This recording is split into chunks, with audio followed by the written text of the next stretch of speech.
श्री गणेशाय नमः. अवधूत चिंतन. श्री गुरुदेव दत्त. श्री स्वामी समर्थ. जय जय स्वामी समर्थ. देव म्हणतात, बाळा, आज मी माऊली रूपात आणि लक्ष्मी रूपात तुझ्या घरात प्रवेश करत आहे आणि तुझ्या मनात देखील तुझ्या मनातले ते प्रश्न माझ्या चरणावर सोपवून दे, ज्यामुळे तुला खूप काही कठीण वाटत आहे. आता मात्र तुझा काळ परिवर्तित होत आहे. शुभ काळात तेव्हा निश्चिंत होण्याची वेळ आली आहे. देव म्हणतात, जर तू या क्षणाला हा संदेश अर्धवट सोडशील तर माझी कृपा तुझ्यावर होण्यापासून तू वंचित होशील. बाळा, तेव्हा संदेश आणि हे मार्गदर्शन शेवटपर्यंत ऐक आणि जे आशीर्वाद मी तुला देऊ इच्छितो ते स्वेइच्छेने स्वीकार कर. तुम्ही कुठल्या परिस्थितीत आहात आणि तुम्ही कशासाठी खूप काही प्रयत्न करत आहात हे मला माहीत आहे. ती परिस्थिती खूप काही काळ आता तुम्हाला त्रास देऊ शकणार नाही. बाळा, तुम्ही जे काही व्रत करत आहात, तुम्ही जे काही संकल्प घेतले आहेत ते माझ्यापासून लपलेले नाहीत, ते माझ्यापासून पडद्या आड नाही. बाळा, तुझ्या मनातले ते प्रश्न मी जाणतो आणि त्याचे उत्तर तुला द्यायला मी तुझ्यापर्यंत आलो आहे. आता निश्चिंत होण्याची वेळ आहे आणि आनंदी सुद्धा, कारण तुझा वेळ आणि तुझा काळ जो तुला मागील काही वर्षात निरर्थक गेला असं वाटत आहे, पण त्या काळाची संपूर्ण किंमत आणि तुला ते आनंद परत देण्यासाठी तुझा देव तुझ्यापर्यंत आला आहे. तू मला माऊली रूपात पूजन कर, तू मला लक्ष्मी रूपात पूजन कर, तू मला विष्णू रूपात पूजन कर. तू केलेले पूजन मी स्वीकार करतो आणि तुला तो दिव्य आशीर्वाद, ते चमत्कार देण्यासाठी मी तुझ्यापर्यंत आलो आहे.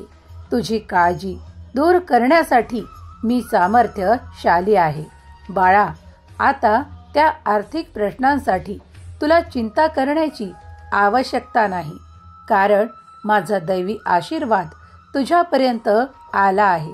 आता काळजी करणे, चिंता करणे आणि मनात ते नकारात्मक भाव ठेवणे दूर करा, कारण मी तुझ्यासाठी ते चमत्कारिक, ते खूप काही सकारात्मक विचार घेऊन आलो आहे आणि तुला ती आनंदाची बातमी देऊ इच्छितो की येणारे काही तास कुणासाठी, ते 48 तास कुणासाठी, या आठवड्याचा शेवट भरभराट घेऊन आर्थिक चमत्काराने परिपूर्ण होणार आहे. देव म्हणतात, तुझ्याकडे ती भली मोठी रक्कम येणार आहे. बाळा, चिंता करणे, काळजी करणे थांबव, कारण मी दिलेले तुला चमत्कारांचे आशीर्वाद आता आर्थिक चमत्कारात तुला प्राप्त होणार आहेत. तेव्हा तुझी ती खूप काही काळजी संपणार आहे. तुम्ही जे काही घेण्याचे ठरवले आहे ते तुम्ही पुढील काळातच घेऊ शकाल.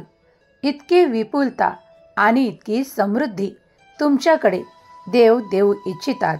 ते स्वीकारण्यासाठी तुम्ही पुढे व्हावे आणि विश्वासाने ते आशीर्वाद स्वीकार करावे अशी देवांची इच्छा आहे. देव म्हणतात, जो कोणी विश्वासाने माझ्यापर्यंत आला आहे, मला त्या गोष्टींसाठी वारंवार प्रार्थना केली आहे आणि मी ती मंजूर केली आहे. त्यांच्या मनोकामना आता पूर्ण होणार आहेत. त्यांनी ते घेण्याचे ठरवले आहे. त्यांना ते या आशीर्वादामुळे नक्कीच घेता येईल. मग ते तुमच्यासाठी तुमचे आवडते घर असो, किंवा तुम्हाला आवडती एखादी वस्तू असो, किंवा तुम्हाला कुणाला देण्यासाठी ती एक भेट वस्तू असो, तुम्ही जे मागत आहात ते तुम्हाला पुढील काळात प्राप्त होणार आहे. विश्वासाने हा संदेश शेवटपर्यंत ऐका. देव तुमच्या इच्छेला कधीही मागे ठेवू इच्छित नाही. देव म्हणतात, तू जी कर्म करत आहेस त्यात तुझे मन लावून करत आहेस आणि ते यश देखील संपादन करत आहेस, यात शंका घेऊ नको. तुझे जे कार्य सुरू आहे ते योग्य दिशेकडे वळवण्यात आले आहे. देवांचा मार्ग तुमच्यासाठी अगदी सोपा आणि सहज करून दिला आहे. देवांनी तुमच्यासाठी त्या मार्गातील अडथळे नष्ट केले आहेत. आता तुमच्यासाठी तो सुखकर मार्ग असा निर्माण झाला आहे की तुम्ही त्यावर चाललात की तुम्ही ते मोठे यश संपादन करणार आहात. तुम्ही खूप काळजीपूर्वक त्यावर पावले देत चालत आहात की मला कुठे नुकसान तर होणार नाही ना, माझे ते कष्ट फुकट तर जाणार नाहीत ना. तर देव तुम्हाला या क्षणाला एक आनंदाची बातमी देऊ इच्छितात, ती तुम्ही आनंदाने स्वीकार करावी. देव म्हणतात, बाळा, तू दिलेले ते कष्ट आणि तू खूप काही घेतलेली ती मेहनत वाया जाणार नाही. बाळा, त्या सर्व वर्षांचे एकत्रित करून देव तुम्हाला या वर्षी फळ देऊ इच्छितात आणि ते खूप मोठ्या रकमेच्या रूपांतर करून तुम्हाला आर्थिक चमत्कारात देऊ इच्छितात. ते घेण्यासाठी तुम्ही तत्पर असावे. देव म्हणतात, तुझी काळजी आणि तुझी चिंता मी नष्ट करत आहे. माझा आशीर्वाद तू प्राप्त करत आहेस. लक्ष्मीची प्राप्ती तुमच्याकडे निरंतर राहावी ही तुमची एक मोठी इच्छा आहे. ती या काळातच पूर्ण होणार आहे. हा हप्ता देखील संपणार नाही तेव्हा तुमच्याकडे तो माझा चमत्कार होणार आहे, तुम्हाला प्राप्त होणार आहे. देव म्हणतात, बाळा, जर तुझा विश्वास आहे की ते तुझ्यासाठी येणार आहे तेव्हा शांत राहा, समाधानी राहा, कारण तुला आता कुठलीही कमतरता येत्या काळात भासणार नाही. देव तुमच्यासाठी ते कार्य करत आहेत. देव तुमच्यासाठी निरंतर येथे उपस्थित आहेत. तुम्ही देवाकडे यावे आणि जे हवे ते मागावे आणि देव ते पूर्ण करण्याचे तुम्हाला वचन देतात. देव म्हणतात, बाळा, मी तुझी इच्छा पूर्ण करीन. तू फक्त विश्वासाने तुझे कर्म चांगले कर. तू जर कुणाची या क्षणाला मदत केलीस तर तुला आणखीनही खूप काही असे प्राप्त होईल ज्यावर तुझा विश्वास देखील बसणार नाही. कधी कधी तुम्ही खूप काही छोट्या गोष्टींकडे दुर्लक्ष करता, पण कधी कधी त्याच गोष्टी तुमचे जीवन सार्थकी घडवून आणू शकतात. देव म्हणतात, छोट्या छोट्या कर्मात देखील तुला आनंदाची, समाधानाची तृप्ती प्राप्त होणार आहे. बाळा, जेव्हा तू मनापासून एखाद्याची काही छोटीशी सेवा करतोस किंवा कुणाचे एखादे कार्य करून देतोस तेव्हा त्या आत्म्यातून निघणारा तो आनंद आणि तो आशीर्वाद तू जेव्हा प्राप्त करतोस तेव्हा तुझे कठीणातले कठीण कार्य अगदी सोपे होते आणि देव तुझ्यासाठी तो सोपा मार्ग निर्माण करू इच्छितात. तेव्हा देव तुमच्याकडे ती संधी पाठवू इच्छितात, जी संधी तुम्ही जर गमावलीत तर तुम्ही खूप काही गमावाल. तेव्हा देवाची इच्छा आहे की जर मी तुझ्याकडे ती संधी देत आहे तर त्याचे सोने करणे हे तुझ्या हाती आहे. देव म्हणतात, येणारा काळ तुझ्यासाठी खूप काही उपलब्धी करून देणारा ठरणार आहे. तेव्हा तूही सज्ज राहा आणि ते मी काय पाठवणार आहे या संधीचा मार्ग शोध. देव म्हणतात, तू जर तो शोधण्यास पुढे निघालास तर माझे मार्गात तुला खूप काही चमत्कार आणि भेटवस्तू सुद्धा माझ्याकडून तू प्राप्त करशील. बाळा, मी तुझ्यावर खूप प्रेम करतो आणि तुला आनंदात आणि खूप काही ऐश्वर्यात पाहू इच्छितो, कारण तुझ्याकडे मी ते ऐश्वर्य यासाठी देत आहे, कारण तुझे स्वच्छ मन मी पाहिले आहे. तुझ्यात ती देण्याची कुवत आहे. बाळा, जर ते एखाद्याकडे असते तर तो ते स्वतःसाठी राखून ठेवेल. पण तुझे मन मोठे आहे.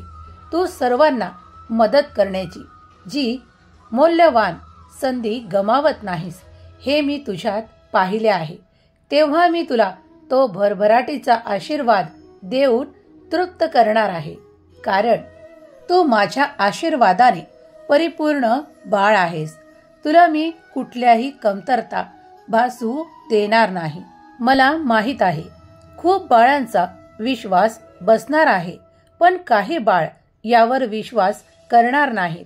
पण मी तुमचा विश्वास तुम्हाला देणार आहे. बाळा, जेव्हा तुम्ही ते प्रयत्न करता आणि खूप काही प्रयत्न करून थकून जाता, त्यावेळेस त्या क्षणाला तुम्ही देवाचे खूप काही असे नामस्मरण करता की देवा, मी हे खूप कर्म करत आहे, पण मला यश दिसत नाही. ते कुठे आहे? मी त्याला कुठे शोधू? तेव्हा देव त्या शेवटच्या क्षणाला तुमच्याकडे तो चमत्कार देऊ इच्छितात, ज्यामुळे तुमच्या मनात कधीही देवांविषयी नाराजी येऊ नये, कधीही तुम्ही निराशेकडे वळू नये, त्या नकारात्मक भावनेने तुम्ही ग्रासू नये. यासाठी देव सुद्धा तुमच्याकडे तो चमत्कार आणि तो आशीर्वाद पाठवून तुमचे कल्याणच करत असतात. देव म्हणतात, जर तू या क्षणाला हा संदेश मनपूर्वक ऐकत असशील तर मी तुला सांगू इच्छितो. बाळा, चिंता करत असशील तर पुढील काळ तुझ्यासाठी खूप काही शुभ घटनांनी भरलेला येणार आहे. त्यासाठी तू सज्ज असावे अशी देवाची आज्ञा आहे. खूप काही बाळांनी माझ्याकडे त्या आनंदासाठी प्रार्थना केली आहे. त्यांना तो आनंद प्राप्त होणार आहे. त्यांच्यासाठी ते नाते भरघोस प्रेम घेऊन येत आहे. त्या प्रेमात ते आनंदी होतील. ते नाते त्यांना जपायचे आहे. तेव्हा तुम्ही गांभीर्याने राहणे सोडा, आनंदित राहणे सुरू करा. जेव्हा तुम्ही आनंदित राहाल तेव्हा अधिकाधिक आनंद तुमच्याकडे आकर्षित होईल. बाळा, या संसाराचा, या सृष्टीचा, या ब्रह्मांडाचा काही नियम आहे. जेव्हा तुम्ही आनंदित राहता तेव्हा अधिकाधिक आनंद आकर्षित करता, आणि जेव्हा तुम्ही खूप काही काळजीत, खूप काही संकटात स्वतःला वारंवार विचार करता तेव्हा त्या तुमच्याकडे अडचणी आणि त्या तुमच्या कार्यात अडथळे निर्माण व्हायला लागतात. तेव्हा मनाला एक असे आनंद द्या की तुम्ही ते प्राप्त करत आहात, आणि त्यासाठी देवांची प्रार्थना करा. देव तुमच्या प्रार्थनेचे उत्तर तुम्हाला नक्कीच होकारार्थी देऊ इच्छितात. ते तुम्ही स्वीकार करा. देव म्हणतात, जर तू माझ्याकडे प्रार्थना केलीस तर मी तुला ते देईल. यावर विश्वास ठेव. मला माहीत आहे हे स्वीकार करणे कठीण आहे, पण नकळत जरी तुम्ही तुमच्या चांगल्या गोष्टींसाठी विचार केलात, तुम्ही तुमचे चांगले होण्यासाठी खूप काही देवांकडे प्रार्थना केलीत, तर देवही तुमच्या प्रार्थनेचा स्वीकार करून तुम्हाला ते योग्य वेळेवर प्राप्त करून देतील. यावर विश्वास ठेवा.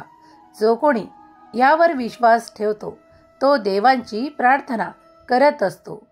देव म्हणतात, बाळा, तुम्ही सर्व काही जाणता की तुम्ही किती कर्म करत आहात. तुमच्या मनाच्या व्यतिरिक्त तुम्हाला खरे कोणीही ओळखू शकत नाही. या संपूर्ण सृष्टीत देवांव्यतिरिक्त. खरे आहे ना? तुम्ही तुमच्या मनाचे राजे आहात. तुम्हाला असे वाटते की हे कर्म मी केले तरी कोण पाहणार? तर हे लक्षात असू द्या की देवांची दृष्टी सदैव तुमच्यावर आणि तुमच्या कार्यांवर आहे. जेव्हा तुम्ही चांगले कर्म करता तेव्हा तुम्ही आशा करता की देवानी ती पाहावे आणि मला आनंद पाठवावा. त्याचप्रमाणे तुम्ही चांगले कर्म करत राहा. नेहमीच देव तुमचे कार्य कधीही दुर्लक्षित करणार नाहीत. त्यावर तुम्हाला ते आशीर्वाद आणि ते फळं नक्कीच प्राप्त होतील. देव म्हणतात, बाळा, आज जर तुझ्याकडे खूप काही सुख, समृद्धी, आनंद आहे तर देवाचे धन्यवाद करायला देखील विसरू नकोस, चुकू नकोस. कारण तुम्ही हे सर्व काही आपल्या कर्मांनी आणि देवांच्या चमत्कारिक आशीर्वादाने प्राप्त केले आहे. देव म्हणतात, मी तर क्षणात कुणालाही रंक किंवा राजा बनवू शकतो. देव म्हणतात, जर नेहमीच चांगली कर्म केलीत, योग्य वेळेत आपली कर्म पूर्ण करून मग ते आशीर्वाद माझ्याकडे मागत असशील तर मी तुला तुझ्या विचारांच्याही पलीकडे खूप काही देईल. देव म्हणतात, विश्वास कर, तू इच्छा जरी केली नसेल तरीही त्याच्या तिपटीने मी तुला आशीर्वाद देत आहे. देव म्हणतात, बाळा, मनात अहंकार आणू नको. तुला जे प्राप्त झाले आहे ते देवाच्या आशीर्वादाने प्राप्त झाले आहे. तेव्हा ते तू तुझ्याकडे आनंदाने ठेव. कारण त्याच्यात अधिकाधिक भरभराट देवच तुला देणार आहेत. तुमच्याकडे एवढे असेल की ते तुम्हाला पर्याप्त आहे तर तुम्ही ते चांगले कर्म करावे आणि त्यातून थोडे काही अशा गरजूंना द्यावे अशी देवाची आज्ञा आहे. देव म्हणतात, जेव्हा काही असे लोक तुमच्यापर्यंत येऊन तुमची मदत मागतात तेव्हा तुम्ही त्यांचा अपमान न करता त्यांना होईल तेवढे सहाय्य द्यावे. कारण त्यामुळे तुमचे अलौकिक आणि तुमचे दिव्य वाढण्यास मदत होते आणि तुम्ही अधिक भरभराटीकडे, अधिक संपन्नतेकडे वाढायला लागता. देव म्हणतात की महालक्ष्मीचा आशीर्वाद तिथेच कार्य करतो जिथे नेहमीच स्वच्छता, आनंद आणि कटकटी नसतात, जिथे निरंतर कुणाचा अपमान केला जात नाही, जिथे कुणाचाही द्वेष केला जात नाही, जिथे नेहमीच योग्य तो सन्मान देऊन मोठ्यांना ते मान आणि लहानांना ते प्रेम दिल्या जाते, तिथेच निरंतर लक्ष्मीचा वास होतो.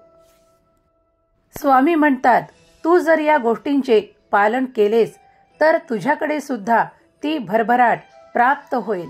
ते आनंद क्षणात तुझ्या घरात प्रवेश करतील.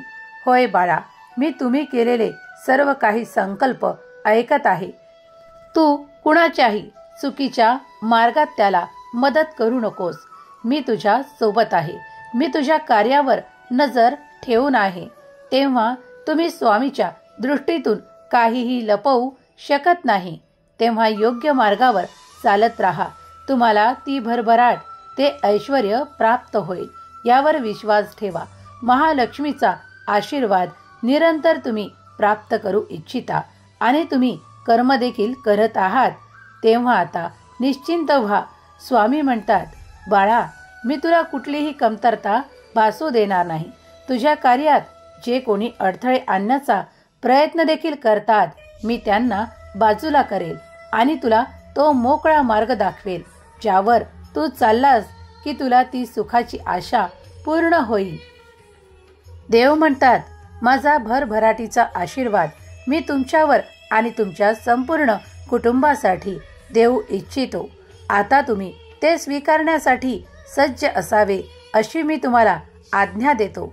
त्यात तुमच्यासाठी ते तुमचे सुखाचे क्षण असतील, कुणासाठी ते महत्त्वाचे कार्य असेल, कुणासाठी ते एखादे लग्न असेल, कुणासाठी ते एखादे नाते असेल. ते तुम्ही जे काही प्राप्त करण्यासाठी प्रार्थना करत आहात त्यात तुम्ही लवकरच यशस्वी होणार आहात. देव म्हणतात, जो कोणी माझ्याकडे ती प्रार्थना करत आहे आरोग्यासाठी, त्याचे आरोग्य देखील आता इथून पुढे उत्तम राहण्यास मदत होईल. कारण मी त्याचा प्रवास त्या उत्तम आरोग्यासाठी लिहिला आहे आणि आता त्याचा तो प्रवास सुरू झाला आहे. तेव्हा त्यांनी निश्चिंत राहावे. तुम्ही जे काही नामस्मरण करता ते मनपूर्वक आणि श्रद्धापूर्वक करायला सुरुवात करा. कधी कधी खूप काही काळ व्यर्थ गेला असे मानू नका. सर्व काही तुमच्या इच्छेनुसार होणार आहे. स्वामी म्हणतात, तुझा समर्थ सदैव तुझ्यासाठी इथे उपस्थित आहे. चिंता करू नकोस, तुझे कल्याणच होणार आहे. मी सदैव तुझ्या पाठीशी उभा आहे. पुढे चालत राहा, आपली कर्म नीट नेटकी करत राहा. सर्व काही उत्तम होणार आहे. सुखी राहा बाळा, तुझे कल्याण होणार आहे. आत्ता या क्षणाला ज्यांनी कोणी श्री स्वामी समर्थाचा हा पवित्र संदेश ऐकला आहे, त्यांच्या घरात ती सुख, समृद्धी, आनंद नांदो. त्यांच्याकडे ते वैभव प्राप्त हो. त्यांच्याकडे ते सुख नेहमीच निरंतर आनंदासकट येत राहो. हीच स्वामी माऊली चरणी प्रार्थना. त्यांचे जीवन सदैव आनंदाने फुलून येऊ, हीच स्वामी चरणी प्रार्थना. श्री स्वामी समर्थ. जय जय स्वामी समर्थ.